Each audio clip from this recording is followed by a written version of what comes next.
Coming up on Oregon News, business is good, so you might be getting a tax refund. We'll look at why it might be getting harder to buy a house in Eugene, and Black sororities are stepping out. All that and more coming up on Oregon News.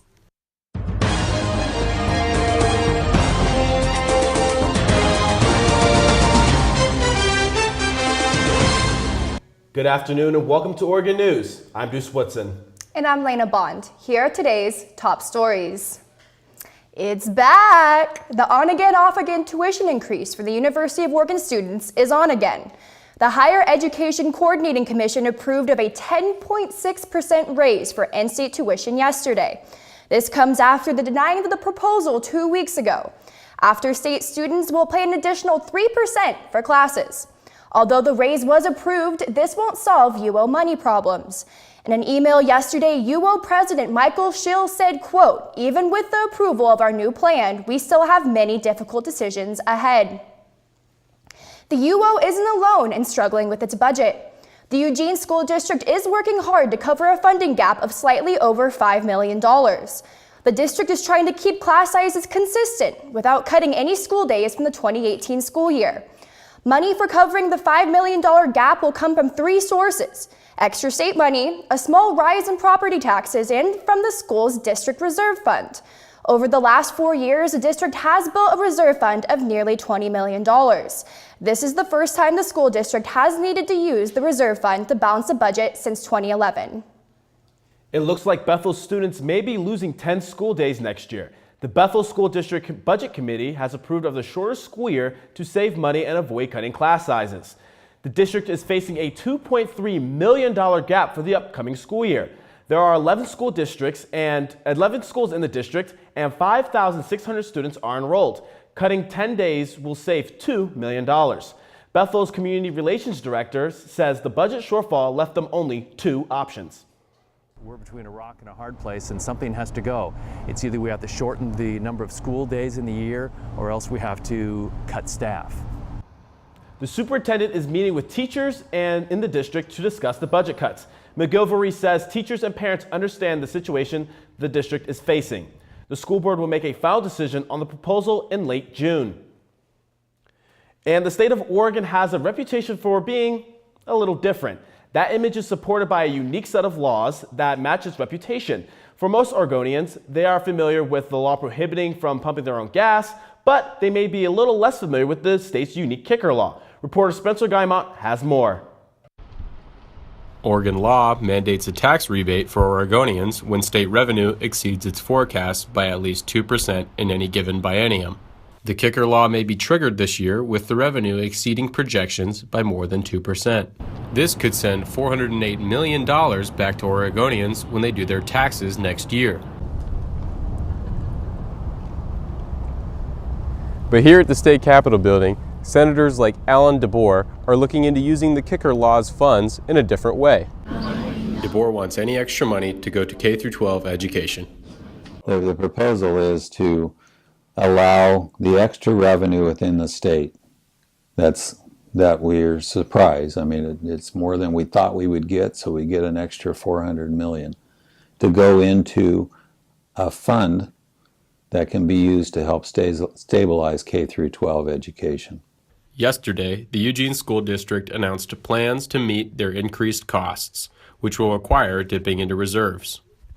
Proposals like DeBoer's could help schools with issues such as maintaining class size and number of school days. Otherwise, with the kicker law standing as is, the typical Oregonian could expect a refund of approximately $85. For Oregon News, I'm Spencer Guymont. Some potentially good news for those about to finish college. According to a report from the Wall Street Journal, starting salaries for new college graduates are the highest they have been in over a decade. The average base pay for college graduates has risen to over $49,000 based on a study of more than 145,000 entry-level positions. The study was conducted by executive search firm Korn Ferry International. Employers expect to hire at least 5% more graduates than in prior years. A robust job market and increasing opportunity as a result of the economic recovery over the last few years is a strong indicator for students entering the workforce this year. It's becoming a little easier to get a job in the Pacific Northwest. A report shows Oregon has reached a record lows for unemployment at less than 4%. That's according to a press release from the Oregon Employment Department. A big reason for the decrease? More construction jobs, about 6,000 statewide. In fact, Oregon is getting jobs faster than the national average. While there is a growing number of jobs, the rate that jobs are growing is starting to slow across the state. Avocado toast is a healthy snack, but some people say it might be a bad choice if you ever plan to buy a house. Reporter Kendra Fagerberg has more. Social media is in an uproar after recent comments made by Australian real estate entrepreneur Tim Gurner made about avocado toast ruining the chances of millennials ever owning a home. Gurner's advice to stop purchasing avocado toast received backlash on almost every social media site from individuals who don't believe it's solely on splurging on avocado toast and lattes. Millennials, who enjoy the tasty snack, like Lana Panillo, aren't sure if there's a correlation between avocado toast and purchasing a home. I think it's honestly a little silly because avocados are not that expensive and toast is not that expensive, but it's a pretty solid, healthy meal. While constant spending isn't going to help build a savings account, there are other reasons why millennials are struggling to buy their first house, such as growing rent prices and student loan payments. Student debt is one of the highest it's ever been, and rising tuition rates are leaving students with no other option but to take out loans. As stated in an Oregon Live article, quote, mortgage approval is based largely on buyer's debt and income level, and monthly student loan payments can make it even more difficult to save or take on a mortgage payment, end quote. Business service representative at Oregon Community Credit Union, Matt Hester, believes every penny counts when thinking about saving up to own property. Cutting out excess spending, I think, is a big one because we're all guilty of it. It's a nice day outside. We'd rather go sit outside and eat great food and have a couple drinks after work, and it's something. Those are the things you have to cut down on. Reviewing principal broker at Keller Williams Realty, Tom Dye, feels that home buying is never out of reach for anybody. Don't give up on that as a goal. It's easy sometimes to see that as an overwhelming process, but it's really a process that's doable. There are many factors that go into whether or not someone can buy a house. The most important factor is whether buying a house is even a goal, or if traveling and eating with friends is more significant. It's about spending money on what you prioritize. For Oregon News, I'm Kendra Fagerberg. Thanks, Kendra. Looks tasty. Scientists tell us Oregon is overdue for a large earthquake, but saying so doesn't prepare us just in case one hits. So legislators are working on ways to minimize possible damage by requiring home sellers to disclose how well their houses are built. As reporter Paige Harkless reports, that's just adding another wrinkle for people trying to find a home. Not every home buyer is looking for the latest model. For first-time buyer and architect Joseph Moore, older is better. It's a beautiful house. I think it's got a lot of nice character and charm, and those kinds of things today are a little different when you look at a design for a house. And so I like the older style. Moore's preferences might give him an edge in this hot real estate market. Right now, Eugene ranks second on the list of hardest places to move to because there aren't enough homes for the number of people looking. A new state measure may make that search even harder. The new House Bill 2140 has made it past both House and Senate and would require home sellers to disclose if their house was built before 1974 and if it was bolted to its foundation. The bill wouldn't require sellers to bolt the house to the foundation, but could raise fears of safety for potential buyers and in return prevent a sale. Realtor Tyler Head feels the measure may do more harm than good. If all of a sudden now you've got contractors out there that are specializing in bolting houses down to their foundation, they're going to charge a ridiculous premium to do it, and the sellers are going to have to pay for it. While there are two similar bills under consideration that could assist owners with seismic rehabilitation, Head isn't convinced that this first step is the right one. I don't think bolting them down is going to do a damn bit of good. Head believes a large earthquake will cause more problems than a house slipping off the foundation. Architect Moore agrees, saying it'll take more than bolting a house to the foundation to prepare it for the big one. His focus is more on the effect it will have on his insurance. Now, are they going to be able to drive premiums up for a house that's not bolted down? That question has yet to be answered. For Oregon News, I'm Paige Harkless. Eugene is one step closer to getting a city hall. Earlier this week, appraisals were released for the now empty City Hall block owned by the city of Eugene and the Butterfly parking lot owned by Lane County. The vacant City Hall block is appraised at $3.8 million. The Butterfly lot is valued at $1.8 million. The city and Lane County can now begin negotiations to swapping the land. If they reach an agreement, the next step would be getting a court ruling on whether the city can build on the Butterfly lot. City founder Eugene Skinner designated the lot for the county courthouse years ago. This current budget for the City Hall is $17.85 million. Turning to national news, scandals continue to plague the Trump administration. Events came to a head in the wake of the firing of FBI Director James Comey. The firing of Comey complicated an investigation into possible collusion between the Trump campaign and Russia. According to unnamed sources within the FBI, as reported by the Washington Post, Comey wrote memos contending that President Trump both demanded his loyalty and asked him to end investigation into former National Security Advisor Michael Flynn and his contacts with Russia. These, as well as other documents, have since been subpoenaed by the House Intelligence Committee, and a special prosecutor, former FBI Director Robert Mueller, has been brought in to investigate the issue. Some members of Congress, mostly Democrats, have called President Trump's actions a clear obstruction of justice, with one representative, Democrat Al Green of Texas, calling for Trump's impeachment on the floor of the House. James Comey is set to testify publicly in front of this Intelligence Committee next week. President Donald Trump released his 2018 budget proposal Tuesday. The spending plan includes massive cuts to Medicaid. Bailey Mulder has more. According to Business Insider, over the next 10 years, $627 billion will be cut from the program. While Trump is calling for massive tax cuts to the program, Oregon may be giving millions of dollars in benefits to people who are ineligible. Oregon Secretary of State Dennis Richardson said last week the Oregon Health Authority failed to check 115,000 Medicaid recipients to see if they are still eligible for benefits. According to Oregon Live, there are around 86,000 ineligible people on Medicaid, and the state loses $37 million a month. Representative Dan Rayfield of District 16 says that the reevaluation process is a well-known issue within the OHA. This is a well-known issue about redetermination and eligibility within the Oregon Health Authority.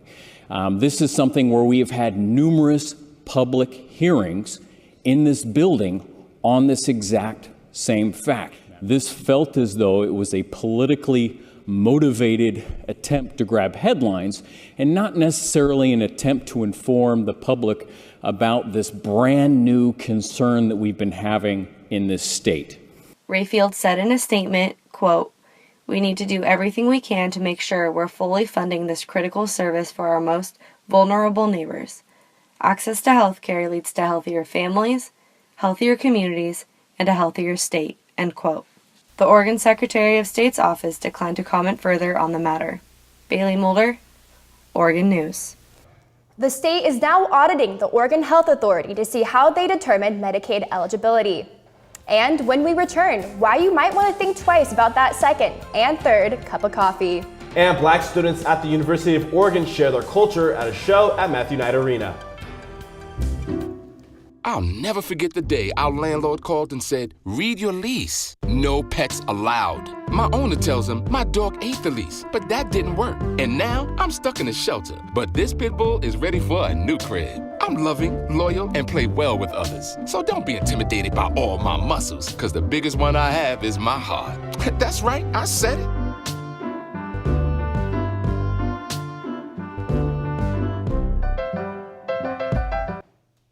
It's a drug that's consumed by 90% of adults worldwide. Caffeine, found in coffee, tea, and soda, is a stimulant that boosts awareness. Although caffeine is associated with some health benefits, it can also be deadly. Chloe Spencer has the information on how to consume caffeine safely. Many people say they can't get through their day without it. I don't feel functioning until I have my first cup. I'm averaging 2 cups a day now. Caffeine, found in some beverages, provides many people with the energy they need to get through their day. The average amount of caffeine consumed per day is 300 milligrams. The Mayo Clinic states up to 400 milligrams per day is safe for healthy adults. 400 milligrams. That's roughly the amount of 4 cups of coffee. But what can happen to your body if you drink more than that? Pat Lombardi is the Biology Advising Center Director at the University of Oregon. He also teaches medical physiology classes. And some people, particularly those who are caffeine sensitive, can have ectopic beats. That means that their heart can beat irregularly, but it depends on the person. Drinking large amounts of caffeine in short time spans can be dangerous. One South Carolina teen died from a caffeine-induced cardiac event. He consumed 3 caffeinated beverages in a 2-hour period. Still, caffeine overdose is extremely rare. For most people, a cup of coffee is benign. It's not going to be harmful, and it's not going to be that beneficial. Managing your caffeine consumption is the best way to stay healthy, though still an essential for many people. This is like my first coffee and that of the day, and I feel like I needed it. Moderation is key. Chloe Spencer, Oregon News. University of Oregon President Michael Schill has recommended the permanent renaming of Cedar Hall to Unthank Hall. If approved by the Board of Trustees, the dorm wing will commemorate DeNorval Unthank Jr., the first black alumnus of the School of Architecture and Allied Arts. Unthank was an active advocate for minorities in Portland and Eugene and designed many local buildings such as Mackenzie Hall. The recommendation is in response to the removal of Frederick Dunn's name, a former KKK leader, from the Hamilton dorm complex. The Board of Trustees will discuss the recommendation on June 1st and 2nd. Some tango, some jive, but some in Eugene step. For the 15th straight year, the University of Oregon's Black Student Union, or BSU, put on a step show. Reporter Deuce Woodson has more on this dancing tradition. While most people think of this when they visit Matthew Knight Arena, last Saturday, people got to see a whole different set of moves. Step Show is a combination of dancing and even some acting that tells a historic story. But University of Oregon junior Samantha Bergwin says the Step Show is more than just entertainment, it's cultural. So a step show is the African American art of stepping with roots back in Africa. Call and response.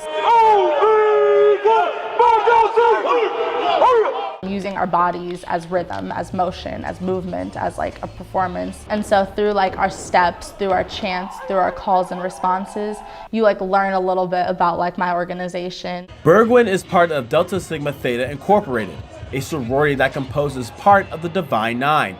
The Divine Nine is a group of 9 black fraternities and sororities that have chapters in colleges all over the nation. And stepping is a major part of its history. University of Oregon freshman Ben Kintoko says events such as the Step Show are important to not only bring African American students together, but students of different backgrounds as well. When we're doing events like the Step Show, we want to make it big and friendly for everyone. Roughly 1,000 people attended the Step Show,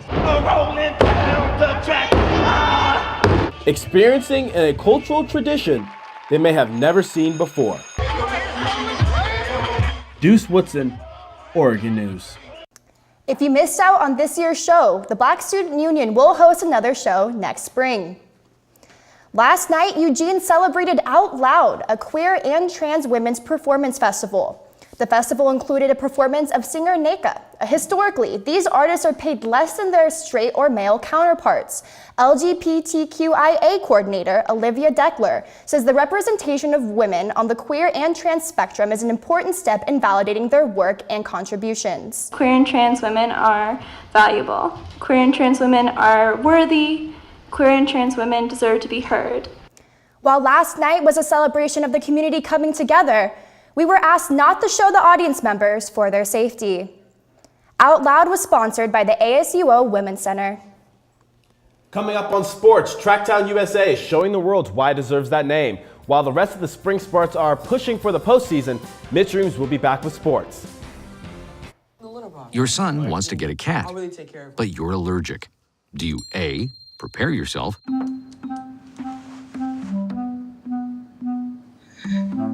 B, make the best of it, C squared equals 25. Good job! or C, find a loophole? When it comes to parenting, there are no perfect answers, but that's okay, because you don't have to be perfect to be a perfect parent. Teens in foster care will love you just the same. Welcome to sports. I'm Mitch Reams. We start with one of Tracktown USA's greatest claims to fame, the Pre-Classic. Named after legendary distance runner Steve Prefontaine, this meet features some of the best professional track and field athletes from around the world. In fact, according to runnerspace.com, more sub 4-minute miles have been run at the Pre-Classic than at any other track meet in the USA. The Bowerman Mile, named after former track coach Bill Bowerman, has seen 179 different runners break the 4-minute barrier. The Bowerman Mile is the last event after 2 days of world-class athletes going head-to-head. Now, while the pros are in Eugene for the Pre-Classic, the Oregon track team is headed to Lubbock, Texas for the NCAA Regionals. Athletes must place in the top 12 in their respective event to earn a trip back to Eugene for the NCAA Championships. One notable absence from the team is star distance runner Edward Cheserek, who's a late scratch after dealing with back spasms. Now, with Cheserek out of the regionals, it means his running career at the University of Oregon is officially over. We take a look back at the most decorated runner in NCAA history. Cheserek came on to the Oregon campus as a freshman and promptly won the NCAA cross-country championships with a devastating kick that runners across the nation would come to fear. Fitting for Cheserek, he never slowed down. King Ches, as he became known to the fans of Tracktown USA, won 17 national titles, the most in NCAA history. In addition, he scored more points in NCAA meets and holds the NCAA record for the mile with a time of 3 minutes, 52 seconds. Head coach Robert Johnson knows how bright of a future King Ches has in front of him. At the end of the day, Edward has to leave here and go and be a pro, which I think he's going to be highly successful at. Johnson's call to keep Cheserek out of the regionals all but destroys the Oregon men's chances at winning a national title. Ches accounts for a solid 20 points on his own. Right now, the rest of the team is projected to earn 15. He's going to go down as one of the greatest ever to be at the University of Oregon. Eugene track fans will probably see Cheserek back on Hayward soon. So long as the Kenyan receives his U.S. citizenship, he will likely follow Mini X Ducks and sign with one of the Nike-sponsored track programs that have their bases in Oregon. Ches has this weekend off. My money is on him returning to Eugene 1 year from today for the 2018 Pre-Classic. The track team isn't the only Oregon team in regionals today. For softball, Kentucky is headed to Jane Sanders Stadium to take on Oregon in the Super Regional. This is Oregon's 5th straight Super Regional, and the Ducks will be looking to punch a ticket to the College World Series for the 4th time in 6 seasons. The series will take place over 3 days, which should give an advantage to Oregon, as star pitcher Maggie Ballant will have plenty of rest. Baseball isn't quite as lucky. As softball has the College World Series, baseball is in the last series of its year. Oregon welcomes the UCLA Bruins to PK Park. The Bruins will give the Ducks all they can handle as UCLA enters the series with the 3rd best record in the Pac-12. The Ducks' chance at a postseason berth is slim, or none.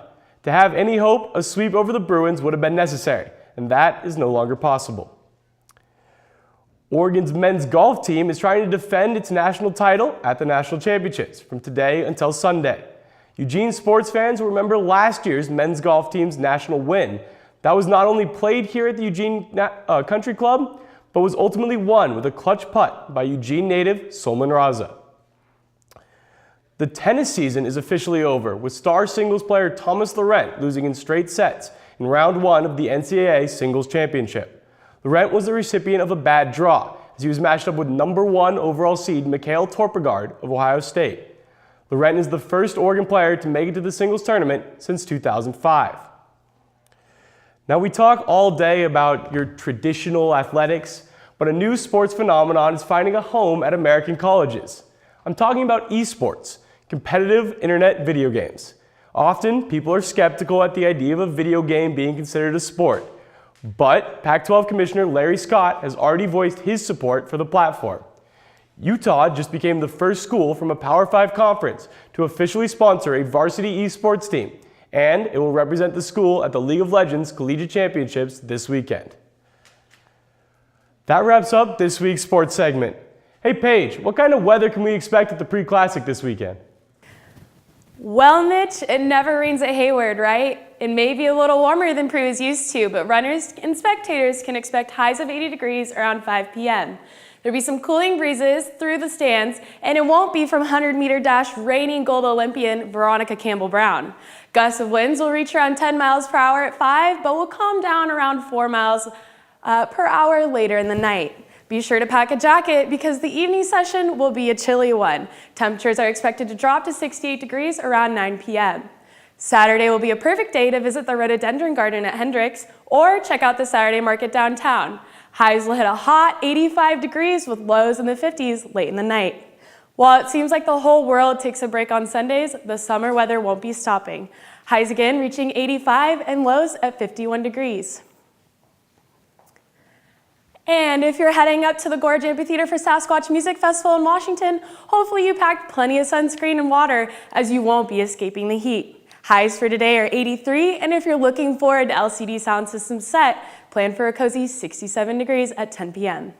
Saturday continues the sweaty festival weather, hitting highs of 88 degrees with chilly morning lows of 50 degrees. Saturday will be a scorcher with highs at 90 degrees and lows at 61. It looks like we won't be getting much of the usual calm spring weather this year. The Northwest is celebrating summer a little early. Back to you at the desk. Up next, the city of Eugene is tackling issues affecting a new city hall, the homeless, and bikes. Stay tuned for details. Well, Thomas, you've got pre-diabetes. But with more exercise and a change in diet, it can be reversed. I've tried exercising. It just makes me hungry for bacon. I love bacon, too. And who really likes to exercise? Not me. Me neither. Nobody.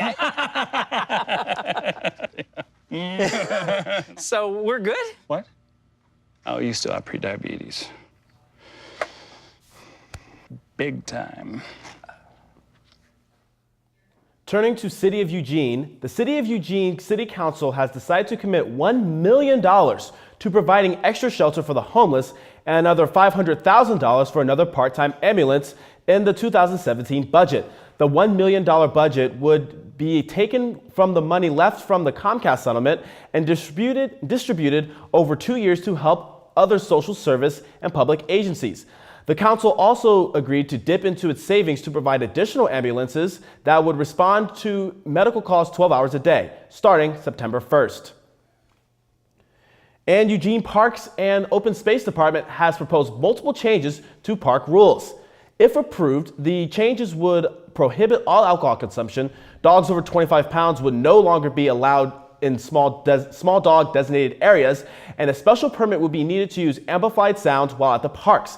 At Hendricks Park and Owen Rose Garden, people can now take as many photos as they want as long as they have a permit. For the full proposal, visit the City of Eugene's website. The City of Eugene has introduced a bike share program to begin in the fall of 2017. And now, the Eugene City Council is proposing newer bike paths across the city. The plan includes adding protected bikeways designed to make biking safer and more accessible. The current plan would add protected bike lane on High Street, connecting the Amazon Park pathways to the River Bike Path. Another protected bikeway, scheduled for construction in 2019, would connect the University of Oregon campus to downtown via 13th. These bike paths would provide a physical barrier between bicyclists and vehicular traffic, increasing safety. Fair warning, Eugene police will be blitzing drivers this long weekend who aren't wearing seatbelts or have not installed child car seats safely in a 2-week click it or ticket campaign. According to the Oregon Department of Transportation, lack of belt use was found in 27% of daytime and 50% of nighttime crashes in 2015. ODOT says at least half of these unbelted fatalities could have been avoided just by buckling up. Police will also be making sure parents install child or booster seats correctly, which can increase crash survival by 71% for infants and 59% for toddlers. Eugene Police Traffic Enforcement Unit is offering to help drivers assist in the installation of child safety seats. Just give them a call. Soon, drivers in several rural counties in Oregon could be pumping their own gas. According to the Oregonian, on Tuesday, the Oregon Senate passed a bill allowing 15 counties to pump their own gas at all hours. Drivers in Clatsop, Curry, and Tullahoma counties would be allowed to pump their own gas between 6 p.m. and 6 a.m. Gas stations with convenience stores will still have to offer full service during business hours. Lane County isn't one of the 15 counties listed. And thanks for joining us. I'm Deuce Woodson. And I'm Lena Bond. Have a wonderful Memorial Day weekend and be sure to tune in to our news update on Tuesday.